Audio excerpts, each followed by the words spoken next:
Good morning everybody. आज हम लोग क्लास 12 का फिजिक्स यूनिट 1 का चैप्टर नंबर 2 का टॉपिक देखेंगे।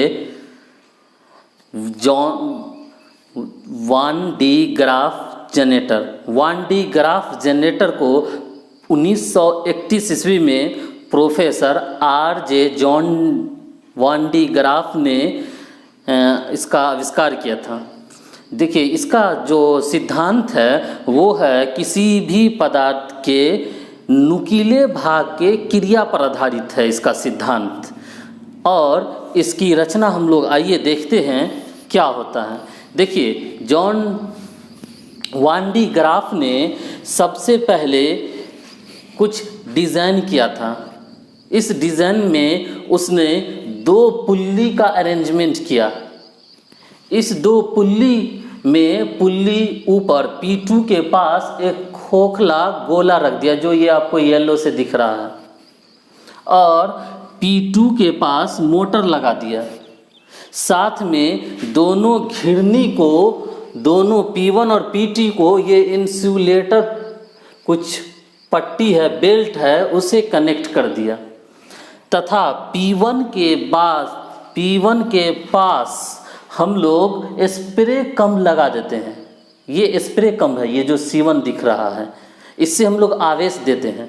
और यहाँ पे कलेक्टर कम लगा दिया गया C2, जहाँ पे आवेश ये कलेक्ट कर लेता है। अभी हम लोग इसके देखेंगे क्रियाविधि में।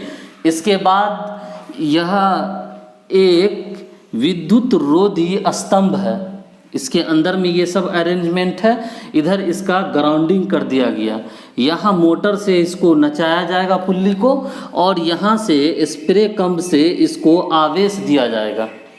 ये इसका बनावट है, कंस्ट्रक्शन है।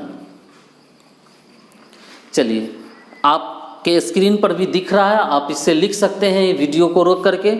चलिए, इसके बाद रचना के बाद हम लोग चलते हैं कार्य विधि में। एक्चुअल में ये कैसे कार्य करता है, यह इम्पोर्टेंट है। देखिए, जैसे ही हम लोग यहाँ मोटर से इस पुल्ली को नचाते हैं तो ये बेल्ट मोशन में आ जाता है। यहाँ पे ये ऊपर की ओर ये बेल्ट ऐसे जाता है और इसका ऐसे नीचे की ओर होता है। अब जब हम लोग यहाँ से आवेश देते हैं, जैसा कि आपके सामने चल रहा है, देख रहे होंगे वीडियो में। देखिए, यहाँ से जब आवेश प्लस आवेश देते हैं तो इससे होकर के यहाँ से इस नुकीले भाग से हम लोग का इस पर प्लस आवेश आ जाता है, और यह पट्टी इसको कैरी करके यहाँ तक लाता है। इस पूरे में यहाँ से ये चलकर ऐसे यहाँ तक प्लस आता है। उसके बाद ये जो कलेक्टर है, कलेक्टर कंब है, ये यहाँ से कलेक्ट कर लेता है आवेश को, इस आवेश को, और ऐसे कलेक्ट करके प्लस ऐसे इस पर स्फीयर पर फैल जाता है, इस पर फैल जाता है पूरे में। उसके बाद जब यहाँ कलेक्ट हो जाता है तो फिर जो बेल्ट का ये भाग है फिर अनावेशित हो जाता है, और अनावेशित होने के बाद फिर घूम करके ये यहाँ तक आता है, और यहाँ पर आने के बाद फिर स्प्रे कम से हम लोग इसको आवेशित कर देते हैं, आगे की ओर ये चलता रहता है।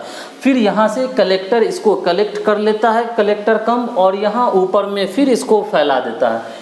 इस प्रकार यह प्रोसेस बार बार रिपीट करता रहता है। इस प्रक्रिया को हम लोग बार बार करते हैं, कंटिन्यू करते जाते हैं। इससे क्या होता है, जैसा कि आप वीडियो चल रहा है देख रहे होंगे कि यहाँ पे आवेश की मात्रा बहुत ज़्यादा हो जाता है, और जब आवेश की मात्रा बढ़ेगा तो वहाँ पे विभव का मान भी बढ़ेगा। विभव का मान लगभग 10 लाख वोल्ट तक या उससे भी ज़्यादा अधिक बढ़ जाता है। फिर से देखें इसके कार्यविधि में। जैसे ही हम लोग यहाँ से स्प्रे किए तो प्लस इस बेल्ट पर आया आवेश, यह कैरी बेल्ट है, कैरी किया आवेश को। यहाँ पे जब आया तो ये कलेक्टर कम है, ये कलेक्ट कर लिया।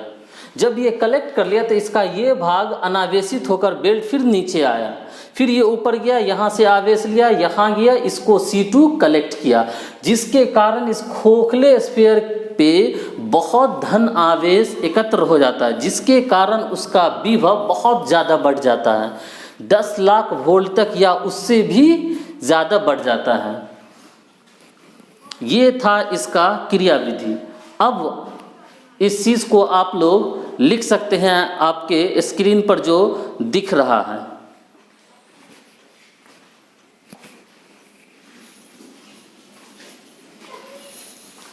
अब हम लोग इसका उपयोग देखेंगे। देखिए इसका उपयोग, पहला उपयोग इसका है कि उच्च विभवांतर उत्पन्न करने में, जहाँ हम लोग को उच्च विभवांतर उत्पन्न करना रहता है वहाँ हम लोग 1D ग्राफ जनरेटर का प्रयोग करते हैं। ठीक है प्रिंस, ठीक है ना प्रिंस। दूसरा में हम लोग जैसे अल्फा कण है या फिर प्रोटॉन है, इन न्यूट्रॉन है, इन सब को एक्सेलेरेट करने के लिए, त्वरित करने के लिए इसका प्रयोग हम लोग करते हैं 1D ग्राफ जनरेटर का। और तीसरा में है, थर्ड हम लोग कह सकते हैं इसका उपयोग कि नाभिकीय भौतिकी का अध्ययन करने के लिए हम लोग बहुत जगह ज़रूरत पड़ता है इसका 1D ग्राफ जनरेटर का प्रयोग करते हैं। उसी प्रकार इसके अपने कुछ डिमेरिट भी है, दोष भी है। देखते हैं इसका कुछ खास दोष तो नहीं है, एक दो, जैसे इसका आकार बहुत बड़ा होता है।